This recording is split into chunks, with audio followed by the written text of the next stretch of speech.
జాతీయవాద జర్నలిజానికి అసలైన వేదిక నేషనలిస్ట్ హబ్ ని సబ్స్క్రైబ్ చేసుకోండి. నోటిఫికేషన్స్ కోసం బెల్ ఐకాన్ పై క్లిక్ చేయండి. నమస్తే, welcome to Nationalist hub. Congress senior నేత రాహుల్ గాంధీ భారత్ జోడో న్యాయయాత్రలో ఉన్నారు. ఉత్తర గుజరాత్ నుండి ప్రస్తుతం యాత్రను కొనసాగిస్తూ ఉన్నారు. అయితే రాహుల్ గాంధీ శ్రీరాముడు గురించి చేసిన వ్యాఖ్యలు ఆయన వెంటాడుతూ ఉన్నాయి. రామ భక్తులు ఎక్కడ చూసినా రాహుల్ గాంధీ యాత్రను అడ్డుకోవడానికి ప్రయత్నిస్తూ ఉన్నారు.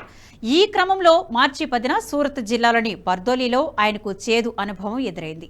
రాహుల్ కాన్వాయ్ను నిరసనకారులు అడ్డుకున్నారు.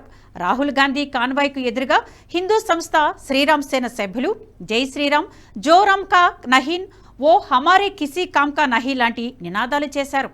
ఈ నిరసనల కారణంగా రాహుల్ గాంధీ బహిరంగ సభను రద్దు చేసుకోవాల్సి వచ్చింది. బర్దోలీలో షెడ్యూల్ చేసిన ర్యాలీలో పాల్గొనకుండానే వ్యారాకు రాహుల్ గాంధీ పయనమయ్యారు. బర్దోలీలో రాహుల్ గాంధీ చారిత్రక స్వరాజ్ ఆశ్రమాన్ని సందర్శించారు. అక్కడ నుంచి వస్తుండగానే హిందూ సంఘాల కార్యకర్తలు జై శ్రీరామ్ అంటూ నినాదాలు చేస్తూ కాంగ్రెస్ నేతకు వ్యతిరేకంగా నిరసన తెలిపారు. కొందరు కాంగ్రెస్ కార్యకర్తలు నిరసనకారులను అడ్డుకునేందుకు ప్రయత్నించారు. అయినా కూడా నిరసనకారులు వెనక్కు తగ్గకపోవడంతో కాంగ్రెస్ పార్టీ రాహుల్ టూరులో అప్పటికప్పుడు మార్పులు చేశారు. బర్దోలీలో రాహుల్ గాంధీ లిమ్డా చౌక్లో ఒక సమావేశంలో ప్రసంగించవలసి ఉండగా ఈ నిరసనల కారణంగా సమావేశం రద్దు చేసుకున్నారు. అక్కడ నుండి నేరుగా వ్యారాకు వెళ్లిపోవలసి వచ్చింది. రాహుల్ గాంధీకి వ్యతిరేకంగా నిరసనలు నిర్వహించిన శ్రీరామ సేనకు చెందిన సంజయ్ పటేల్ మీడియాతో మాట్లాడారు. రాహుల్ గాంధీ హిందువుల మీద, హిందూ దేవుళ్ల మీద ఎన్నో వివాదాస్పద వ్యాఖ్యలు చేశారని, అందుకే రాహుల్ గాంధీని వ్యతిరేకించాల్సి వచ్చిందన్నారు. శ్రీరాముడిని గౌరవించని వ్యక్తిని ఎందుకు గౌరవించాలని ప్రశ్నించారు. గుడికి వెళ్లడం వల్ల ఎవరికి ఉపాధి లభించదని రాహుల్ గాంధీ అన్నారు. కాంగ్రెస్ పార్టీ రామ మందిరాన్ని వ్యతిరేకిస్తూనే వస్తోందని అన్నారు శ్రీరామసేన కార్యకర్తలు.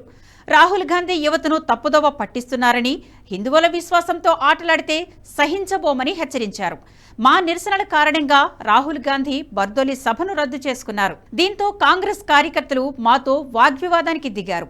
మా ఆరాధ్య దైవమైన శ్రీరాముడిని విమర్శిస్తే ఎవరినైనా ఎదిరించడానికి మేము సిద్ధమేనని వారికి కూడా చెప్పాం.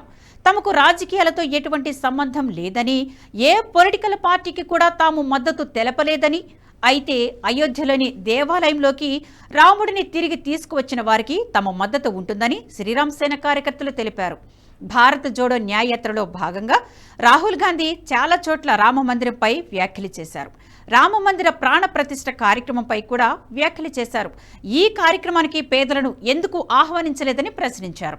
యువత జై శ్రీరామ్ అని నినాదాలు చేస్తూ ఆకలితో అలమటించి చనిపోవాలని ప్రధాని మోదీ కోరుకుంటున్నారని రాహుల్ గాంధీ అన్నారు.